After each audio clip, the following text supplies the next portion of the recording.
I now just seen the new horror movie called Weapons on the theater after released one last week. I kinda hate to say I still haven't Barbarian yet, which the first directorial debt from Zach Cregger where he finished filming for this movie, and now he came for the newest Resident Evil movie. So here's my reaction on this, and man, I never expect how great this movie really is. This definitely best 2025 horror movie after Sinners.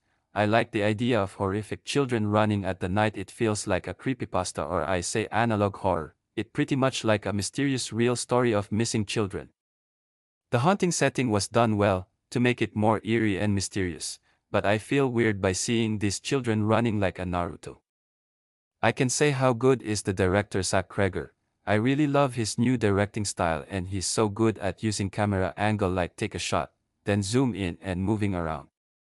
Every time when new filmmakers were used to be good at filmmaking for every century. It made me to like him as a new filmmaker. I start off to have another positive is the acting.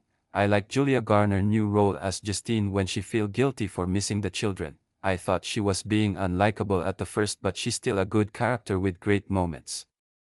Julia did a great for her role as Shala Ball in the Fantastic Four First Steps. I do love Josh Brolin's role in this movie as Archer. His role made me feel sympathy for him due to his worried about his missing son, and he tried to find the clues of missing children. They both together for investigating the missing children.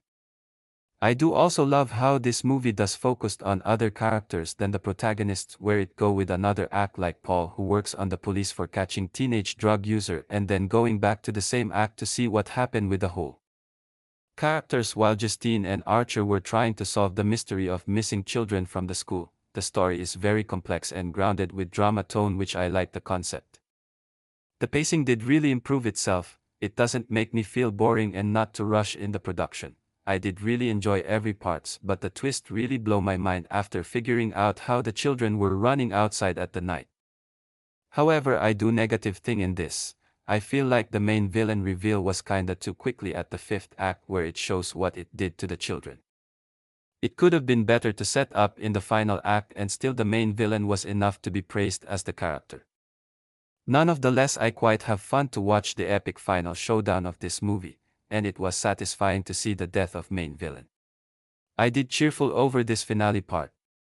Weapons is definitely great horror movie and considered my favorite 2025 horror movie along Sinners, and I know the director of this movie, Zach Cregger, is gonna do new Resident Evil movie, but hopefully it can be better. So gonna give 9 out of 10. That's my review of Weapons. Be sure to click my video. What's your thoughts on this movie if you haven't seen yet? Hopefully wish have a great day and see you on later. Peace.